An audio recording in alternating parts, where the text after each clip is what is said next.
ये क्या हुआ? ये किस तरह का मामला है? हमारे गांव में 2 दिन से सूरज डूब नहीं रहा और दूसरी तरफ तुम्हारे गांव में 2 दिन से सूरज उग नहीं रहा। और नहीं तो क्या, अरे तुमको क्या बताऊं, मेरी माँ को है रतौंधी, वो रात में देख नहीं सकती। अब यहाँ 2 दिन से मेरी हालत इतनी खराब हो गई है कि मैं क्या ही बताऊं। माँ घर के कोई काम कर नहीं पा रही क्योंकि रात है और रात में माँ को दिखता नहीं है। वही तो, लेकिन सवाल यह है कि ये हुआ कैसे, ये बताओ। मतलब ऐसा किसने किया? ऐसी घटना तो भैया मैंने पहले कभी ना देखी। कभी ऐसा होता हुआ सुना है क्या? बताओ। हमारे गांव में दिन और तुम्हारे गांव में रात हैं। वही तो, मुझे तो लगता है कि मैं तुम्हारे गांव आ जाऊं। 2 दिन से सूरज की किरण नहीं देख पाया। ऐसा लगता है कि अंधेरे का साम्राज्य आ गया है।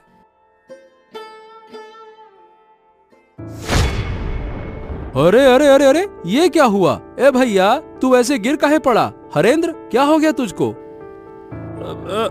अरे मतलब क्या हो गया, मुझे खुद समझ नहीं आ रहा। मैंने तुम्हारे गांव में आने के लिए जैसे ही कदम बढ़ाया और झटका लगा। बाप रे, मैं तो तुम्हारे गांव में प्रवेश ही नहीं कर पा रहा हूँ। ऐसा लग रहा है कि जैसे बीच में कोई दीवार खड़ी हो। क्या बात कर रहा है? तो क्या हम एक गांव के लोग दूसरे गांव में नहीं जा सकते क्या? वही तो भैया, लग तो ऐसा ही रहा है। लगता है कि इन दोनों गांव के बीच में कोई अदृश्य कांच की दीवार खड़ी हो गई है। अरे अब क्या करूं, मुझे तो समझ नहीं आ रहा। चल, फिलहाल के लिए तू घर जा, अब देखते हैं क्या किया जा सकता है। कोई उपाय मिल जाए तो मुझे भी बता देना। दोनों गांव में अचानक अजीब घटना हुई। एक गांव में लगातार 2 दिन तक दिन और दूसरे गांव में लगातार 2 दिन तक रात। ऐसी समस्या पहले कभी नहीं देखी गई थी। ओ माँ, माँ अब अच्छा नहीं लग रहा। रात क्यों नहीं हो रही है? इतना लंबा दिन मैंने कभी नहीं देखा। मैं सो भी नहीं पा रहा हूँ, मुझे नींद भी नहीं आ रही। सो नहीं पा रहे हो? क्या हुआ? जाकर सो जाओ। सोने में क्या परेशानी है? मैं क्या सो नहीं रही? वाह, रात के बिना सोने का क्या मजा होता है। रात के बिना सोने से लगता है कि जैसे दिन में सो रहा हूँ। इतना उजाला सहन नहीं हो रहा। ऐसा क्यों हो रहा है माँ? क्यों माँ? क्या पता किसकी नजर पड़ गई हमारे गांव पर। शायद कोई शाप लग गया है। सुना है हमारे पास वाले गांव में तो 2 दिन से रात हो रही है। 2 दिन से रात हो रही है और रात हो ही नहीं रही है। ये तो बहुत बेकार है। मैं दिन में यहाँ रहूंगा और रात को जाकर उस गांव में सो जाऊंगा। मुझे नहीं रहना दिन में। हाँ, ये हुआ। तुम कैसे सोओगे वो मुझे नहीं पता। 2 गांव के बीच एक अदृश्य दीवार बनी हुई है। वो दीवार पार करके इस गांव के लोग दूसरे गांव में या दूसरे गांव के लोग हमारे गांव में नहीं जा पा रहे। तो क्या होगा माँ? क्या हमारे गांव में कभी रात नहीं आएगी? हमारा गांव ऐसा क्यों हो गया? अगर रात नहीं होगी तो सूरज की गर्मी में हमारा पूरा गांव जलकर खाक हो जाएगा माँ। क्या पता बेटा, हमारे भाग्य में क्या है, लेकिन ऊपर वाला जो करेगा वो हमारे भले के लिए ही करेगा। हाँ, मुझे ये सब कुछ अच्छा नहीं लग रहा माँ। मैं सो नहीं पा रहा हूँ। मेरा सर दुख रहा है। 2 दिन से मेरा सर घूम रहा है। शरीर भी लगता है कि जैसे बीमार हो गया है। मैं क्या करूँ माँ? ओहो, तुम यहाँ से जाओ और अब परेशान मत करो। वैसे भी मैं खुद तकलीफ से जूझ रही हूँ। दूसरी तरफ तुम मुझे बार बार परेशान कर रहे हो।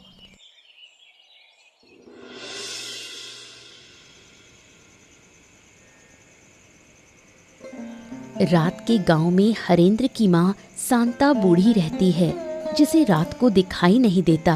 इस वजह से अब जब गांव में रात हो गई है तो शांता बूढ़ी काफी मुश्किल में पड़ गई है। हरेंद्र, ओ हरेंद्र, कहाँ गए तुम? यहाँ आओ, मुझे बाहर ले जाओ। मुझे कुछ भी नजर नहीं आ रहा।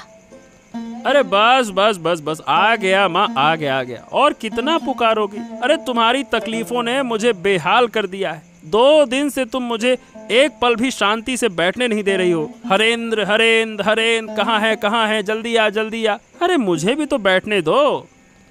क्या तुम मुझे बोझ समझने लगे हो क्योंकि मैं बूढ़ी हो गई हूँ?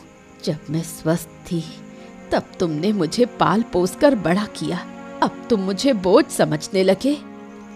हो, यही तो तुम्हारा तरीका है। दिन रात बस एक ही बात बोलती रहती हो, बोझ हो गई हूँ, बोझ हो गई हूँ। अरे तुम देख नहीं सकती हो तो चुपचाप बैठो तो सही। तुमको बैठना है नहीं, इधर उधर भटकना है। हाँ, अब ये बताओ तुम्हें बाहर जाने की क्या जरूरत है? देखो तो सही, पूरा गांव किसी न किसी समस्या में घिरा हुआ है और तुमको बाहर जाना है।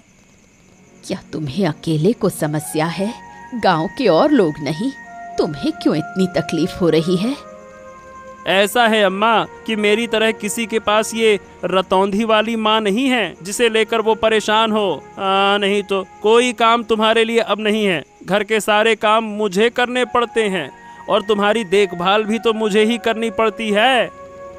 बस बस, मेरी और देखभाल करने की जरूरत नहीं। जिस दिन मर जाऊंगी उस दिन तुम समझ पाओगे। तुम लोग बड़े होकर शायद बूढ़ी माँ को ऐसी हालत में छोड़ देते हो।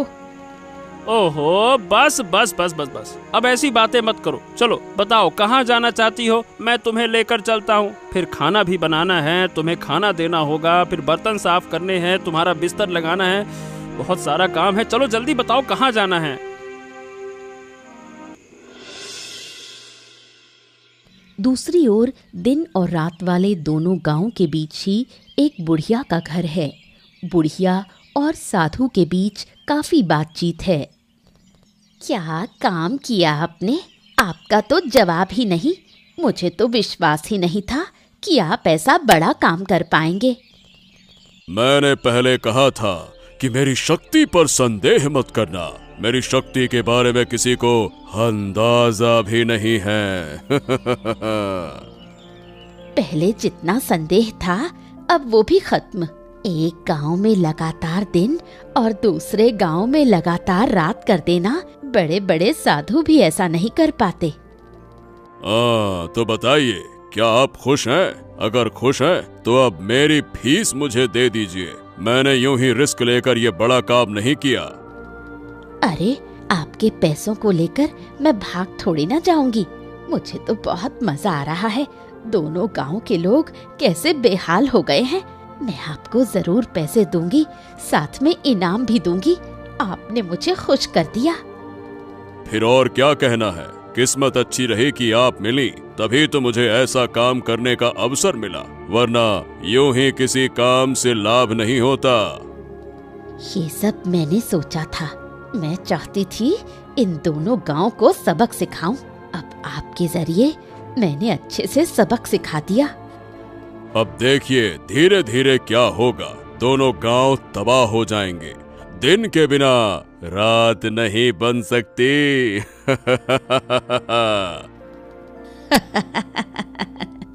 मैं भी यही चाहती थी। मैंने इस दिन का बहुत इंतजार किया है। अब मैं उन्हें हर तरह की तकलीफ दिखाकर सिखा दूंगी कि दुख और अपमान क्या होता है। अब वो मेरा कभी अपमान करने की हिम्मत नहीं करेंगे। मैं चाहती हूँ कि इन दोनों गांव के बीच सिर्फ मैं बची रहूं और कोई ना रहे। अरे अरे बेटा, अरे रुक जाओ बेटा, इस तरह से क्यों दौड़ते हो? क्या हो गया? अरे रुक जाओ, गिर जाओगे। बेटा रुको रुको। पिताजी पिताजी, पिताजी पिताजी, मुझे एक बड़ी बात पता चल गई है। मैंने दिन और रात की असली वजह जान ली है। पिताजी पिताजी पिताजी, अब आप कुछ उपाय निकालो, वरना दोनों गांव वाले मर सकते हैं। अरे बेटा शांत हो जा। हाँ, अब ये बता क्या हुआ, कैसे जाना तुमने, बता मुझे। पिताजी पिताजी, हमारे दोनों गांव के बीच में उस बुढ़िया का घर है ना, वही बुढ़िया जो गांव वालों से बात भी नहीं करती, ये सब कुछ वही करवा रही है। क्या? ये क्या कह रहे हो तुम? क्या सच में ऐसा है? पर ये बताओ तुम्हें कैसे पता चला कि वो करवा रही है? अब मैं सच कह रहा हूँ पिताजी। मैं थोड़ा क्या है कि बाहर गया था तो बुढ़िया के घर से ना हंसी ठहाके की आवाजें आ रही थी। मैं चुपके से गया, मैंने सब कुछ सुना और देखा कि बुढ़िया ना एक साधु के साथ में योजना बना रही थी। पिताजी, जो करना है अब जल्दी कीजिए। मुझे लगता है कि वो साधु ना बड़ा शक्तिशाली है। ओ, अब जब सब कुछ खुल ही गया है तो उस बुढ़िया को छोड़ना नहीं चाहिए। वो जिद करके हमारे विनाश की कोशिश कर रही है ना। वही तो, पर ये समझ में नहीं आ रहा पिताजी कि वो ऐसा कर क्यों रही है। मतलब वो हमसे गुस्सा है क्या? और गांव वाले उससे बात क्यों नहीं करते? हाँ, ये सब बातें जानने के लिए अभी तुम बहुत छोटे हो बेटा। चलो मैं जाता हूँ, हरेंद्र से बात करूंगा, फिर हम दोनों मिलकर बुढ़िया के घर जाएंगे और समझाएंगे। नहीं तो इसके अलावा तो कोई और उपाय नहीं दिखता। वही तो पिताजी, जल्दी कीजिए। मुझे उस साधु पर भरोसा नहीं है। बहुत ही बेकार हंसी हंसता है वो पैसे लेकर चला गया और यकीन है कि वो वापस आएगा।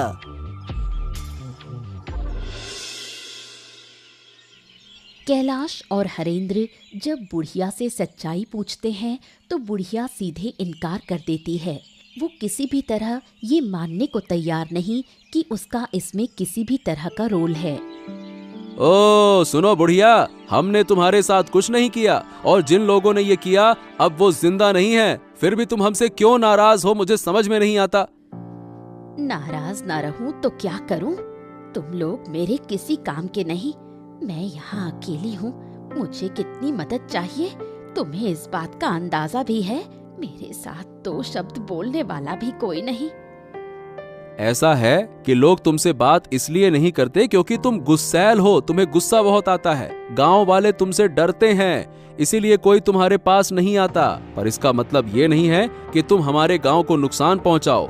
तुमने किया या नहीं किया इसका राज खुल चुका है, हम सब जान चुके हैं, इसीलिए इनकार मत करो। तुम लोग मेरा बार बार अपमान करते हो, मुझे बदनाम करते हो। इसका अंजाम अच्छा नहीं होगा। मैंने एक बार सब बर्दाश्त कर लिया। अगर ये सब मेरे साथ दोबारा हुआ तो ऐसा मत सोचना कि मैं तुम लोगों पर रहम कर लूंगी। अरे बुढ़िया, तुम बेकार में गुस्सा कर रही हो। हम तर्क करने नहीं आए हैं, हम शांति पूर्वक प्रेम पूर्वक बातें करने आए हैं। देखो, एक बार गांव की हालत तो देखो। एक गांव में सूरज उग नहीं रहा और दूसरे गांव में सूरज डूब नहीं रहा। ऐसे हालात पहले कभी किसी ने देखे हैं क्या? बताओ। अचरज की बात क्या है? तुम बार बार वही बातें क्यों कर रहे हो? क्या हुआ नहीं हुआ मैं वो देख ही रही हूँ। मैं इससे जुड़ी हुई हूँ। तुम लोग यहाँ से चले जाओ, मुझे अकेला छोड़ दो। तुम अकेली क्यों रहोगी? अरे भाई, लोगों का डरना इसलिए है तुमसे क्योंकि वो तुम्हें जानते नहीं हैं। पर इसका मतलब ये तो नहीं ना कि हम तुम्हारे शत्रु हो गए, हम तुमसे अलग हो गए। मैं अब और कुछ नहीं सुनना चाहती। अगर तुम जाओगे नहीं तो ये डंडा देखा है, इसी से तुम्हें पीट पीट कर लाल कर दूंगी।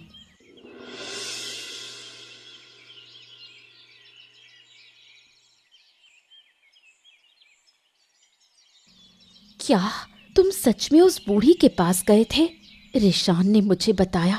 कुछ फायदा हुआ क्या? हाँ, जितना समझ में आया उससे ये पता चला कि आराध्या, वो जो बुढ़िया है ना, वो दोनों गांव पर बहुत गुस्सा है। इसीलिए बूढ़ी ने किसी साधु की मदद से हमारे इन दोनों गांव के साथ में ऐसा किया।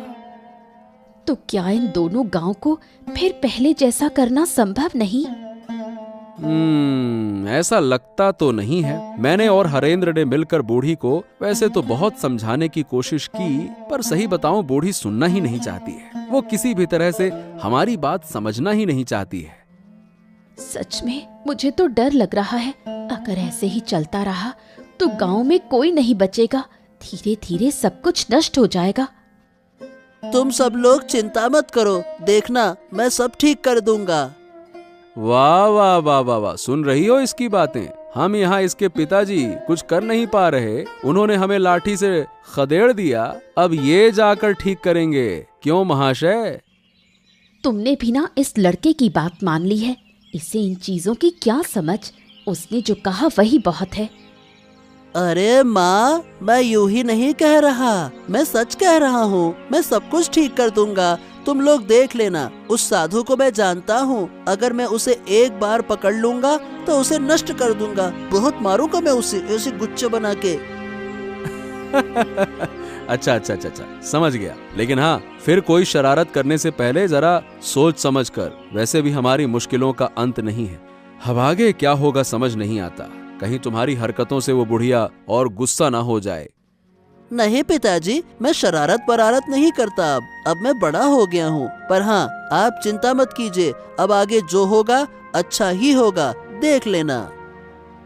अब बहुत बातें हो गई, तुम दोनों जाओ और हाथ मुंह धोकर आओ, मैं खाना देती हूँ।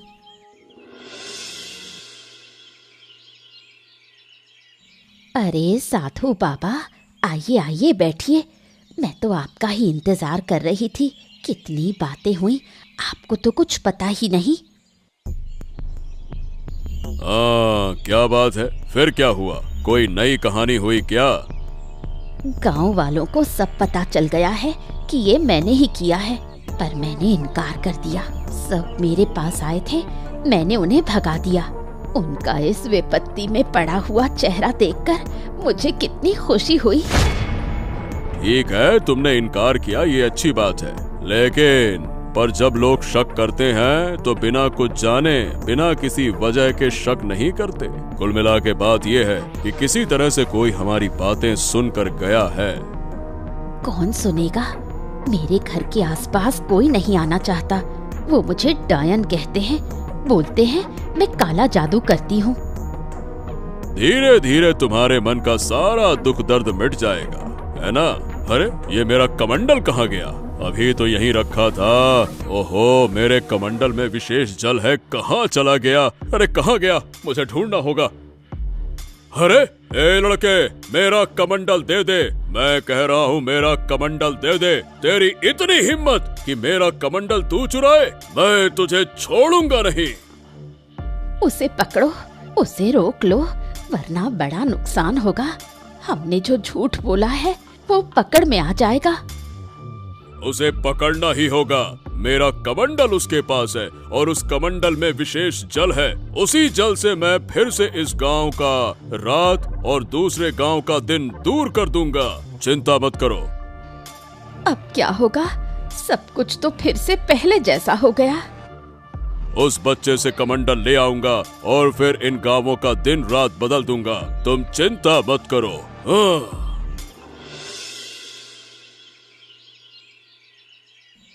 ए लड़के, तेरी इतनी हिम्मत कि तूने मेरा कमंडल छुआ, मैं तुझे श्राप दे सकता हूँ। क्या तू जानता है?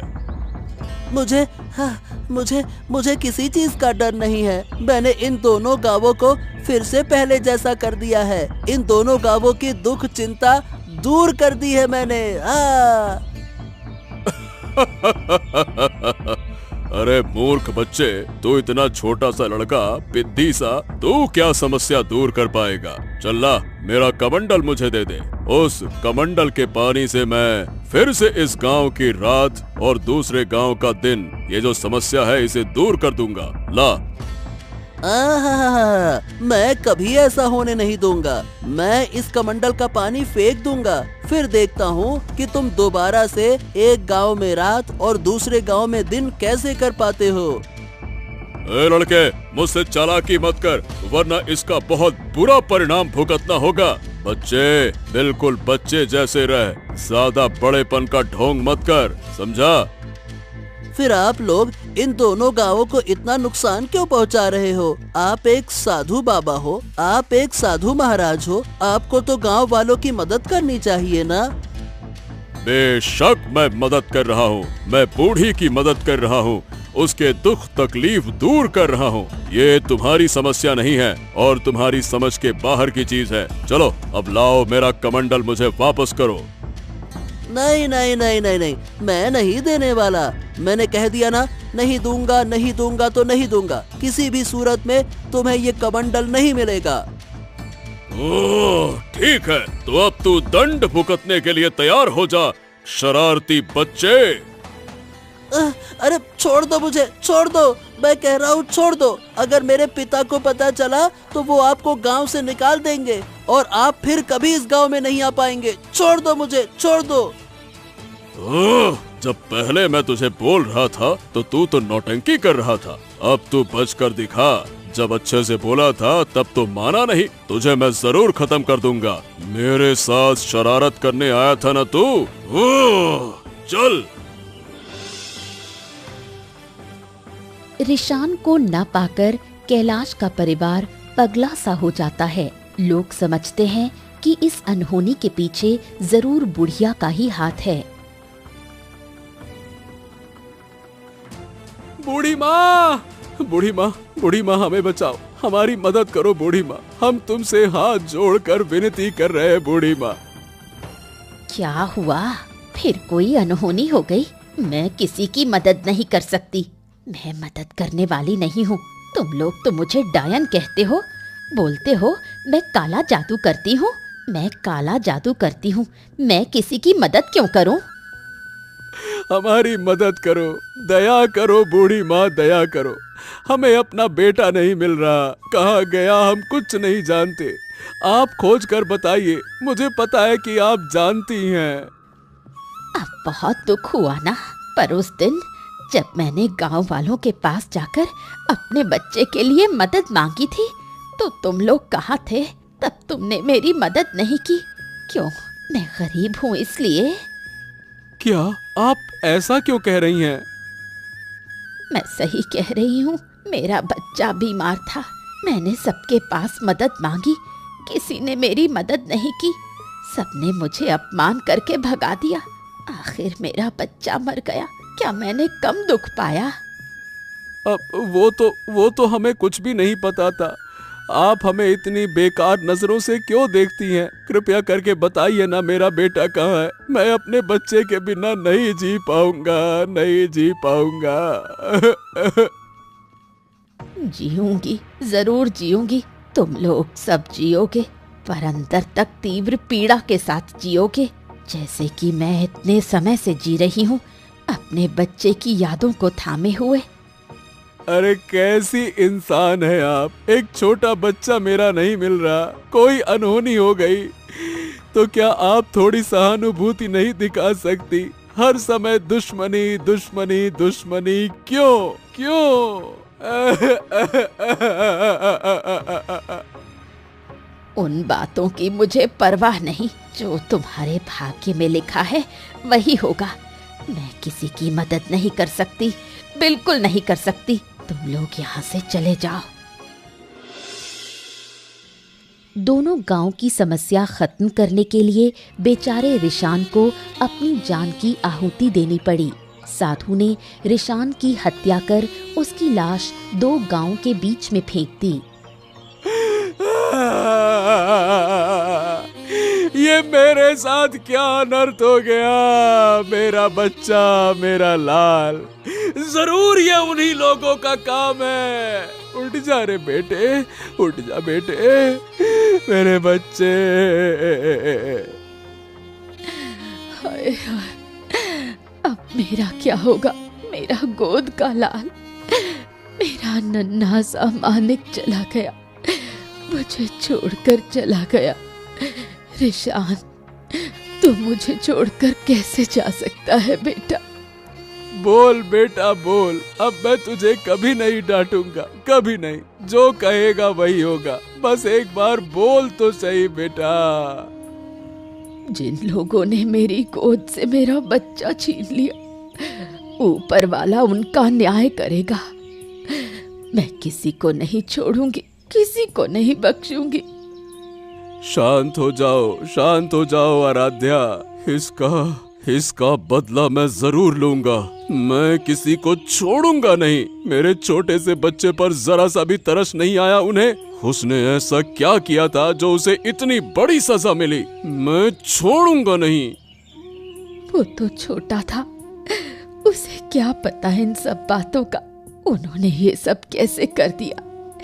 एक छोटे से बच्चे को मार दिया। उनका दिल जरा भी नहीं कांपा। क्या वो लोग इंसान हैं? मैं अपने बेटे के शरीर को छूकर कसम खाता हूँ कि जिन्होंने ये किया उन्हें मैं किसी हालत में माफ नहीं करूंगा। उन्हें सजा जरूर मिलेगी। बस भाई बस बस बस, चलो उठो, अब हमें आगे का इंतजाम करना होगा। चलो रिशान को, बच्चे को लेकर चलो चलो।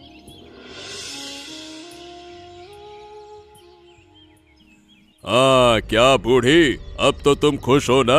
तुम्हारी मनोकामना धीरे धीरे पूरी कर रहा हूँ। अब तुम मेरी तरफ भी थोड़ा ध्यान दो। अरे आप चिंता मत कीजिए, आपके सारे पैसे मैं दे दूंगी, कोई दिक्कत नहीं होगी। आप बस इसी तरह मेरा काम करते रहिए। मैं इतनी खुश पहले कभी नहीं हुई। अगर तुम चाहो तो मैं तुम्हें और भी खुश कर सकता हूँ। जरूर चाहती हूँ। मैं चाहती हूँ कि इन दोनों गांव का एक भी बच्चा जिंदा ना बचे, सबकी गोद खाली हो जाए। आज जो लोग रो रहे थे उन्हें देखकर मुझे कैसी पिशाची सी खुशी मिल रही थी, क्या बताऊं। बहुत बढ़िया, बहुत बढ़िया। तो तुम पैसों का इंतजाम करो, मैं एक एक करके इन दोनों गांव के सारे बच्चों को मार दूंगा। मैं वादा करता हूँ कि इन गांव में एक भी बच्चा जिंदा नहीं रहेगा। यही तो मैं चाहती हूँ, मैं इसी दिन का इंतजार कर रही थी। बेटे, तू ऊपर बैठा देख रहा है ना? देख, तेरी माँ तेरी मौत का बदला ले रही है। जो दर्द मुझे हुआ था वही दर्द अब मैं सबको दूंगी। इतनी जल्दी खुश मत हो, हमें धीरे धीरे सब करना होगा। आज से हर रात इन दो गांवों में एक एक बच्चा गायब होगा और मैं उसका बलिदान दूंगा। इससे तुम्हारा भी फायदा होगा और मेरा भी स्वार्थ सिद्ध होगा। कोई दिक्कत नहीं, मैं हर रात तुम्हें बच्चों को पकड़ने में मदद करूंगी। जरूरत पड़ी तो खुद पकड़ कर लाऊंगी। सब मुझे डायन कहते हैं, अब मैं उन्हें दिखाऊंगी असली डायन क्या होती है। तो फिर ठीक है, मैं बलिदान की पूरी व्यवस्था करता हूँ। हर रात एक बच्चे की हत्या करनी होगी, तभी मैं और शक्तिशाली बनूंगा। नहीं, अब ये सब कुछ और नहीं चलेगा। मैंने अपने बेटे को खो दिया है। मैं नहीं चाहता कि किसी और का बच्चा ऐसे मरे। बच्चे को खोने का दर्द मैं अच्छी तरह से जानता हूँ। हाँ, लेकिन कैलाश, अब हम करेंगे क्या दादा? वो साधु तो बहुत ताकतवर है, उससे हम लड़ेंगे कैसे? साधु को बाद में देख लेंगे, पहले उस डायन बूढ़ी का कुछ करना होगा। उसका दिमाग खराब हो गया है, बेटे को खोकर पागल हो गई है वो पागल। अच्छा ठीक है, लेकिन हम उसे मार तो नहीं सकते हैं ना? हमने अपने बेटे के शरीर को छूकर कसम खाई है, जिन्होंने ये किया है उन्हें सजा देंगे। उस डायन बूढ़ी से बड़ी सजा और कोई नहीं हो सकती। अच्छा, क्यों नहीं मार सकते? जब उसने मेरे बच्चे को नहीं छोड़ा, जब उसे गांव के सभी बच्चों को मारने का मन हो रहा है, तो मैं भी उस विकृत दिमाग की डायन को मार सकता हूँ। बिल्कुल मार सकता हूँ। खून का बदला खून, बिल्कुल। और मैंने तय कर लिया है, बूढ़ी को मैं जिंदा जला दूंगा। उसके लिए यही सजा सही रहेगी। अगर वो जिंदा रही तो कभी नहीं सुधरने वाली। उसका दिमाग पूरी तरह से खराब हो चुका है। ठीक है, मुझे कोई आपत्ति नहीं है, लेकिन गांव के लोग क्या कहेंगे? एक जिंदा इंसान को जलाकर मार देंगे तो क्या ये ठीक रहेगा? वो इंसान नहीं है भाई, वो इंसान हो ही नहीं सकती। वो एक डायन है, डायन। और डायन को जलाने का आदेश खुद भगवान ने दिया है। अगर तुम मेरे साथ रहना चाहते हो तो रहो, नहीं तो मैं अकेले ये काम करूंगा और आज ही मैं उसके घर में आग लगा दूंगा। नहीं नहीं नहीं नहीं, ऐसी बातें क्यों कर रहे हो? मैं तुम्हारे साथ रहूंगा। ये बूढ़ी हमारे गांव के लिए भी बड़ी मुसीबत बन गई है। अब बस बहुत हो गया, चलो जो फैसला लिया है वही करेंगे, चलो। बूढ़ी के घर में आग लगाने से वो जलकर मर गई। उसके मरने के बाद सब लोगों ने मिलकर साधु को सजा देने का निश्चय किया। साधु, ओ साधु, अरे कहाँ है रे तू? आज तेरे पापों का अंत होगा, निकल बाहर। क्या हो गया? सब लोग मेरे आश्रम में क्यों जुटे हो? क्या तुम्हें मेरी शक्ति का अंदाजा नहीं है क्या? अहंकार पतन की जड़ है, ये बात जानते हैं ना आप? मुझे ये बातें सिखाने मत आओ। मैं साधु हूँ, साधु। मेरी शक्ति असीम है। चाहूं तो मैं अभी तुम सबको समाप्त कर दूंगा।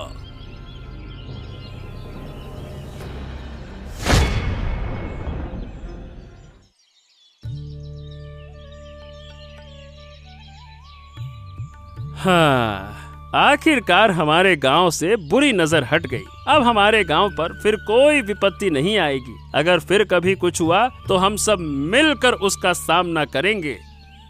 हाँ, गांव तो आखिरकार ठीक हो गया, लेकिन मैंने अपना बेटा खो दिया। मेरा बेटा अपनी जान देकर इस गांव को मुक्ति दिलाकर चला गया।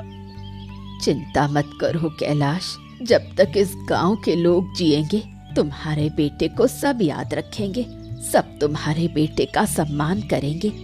पीढ़ी दर पीढ़ी तुम्हारा बेटा हमारे इन दोनों गांव के बीच जिंदा रहेगा। ऐसा ही हो बूढ़ी माँ, ऐसा ही हो।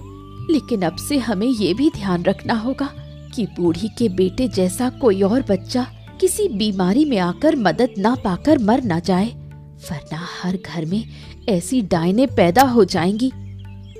बिल्कुल सही कह रही हो आराध्या, हम सब एक दूसरे का ध्यान रखेंगे। ये दोनों गांव अब से अलग नहीं रहेंगे, बल्कि हमेशा एक दूसरे की मदद करेंगे।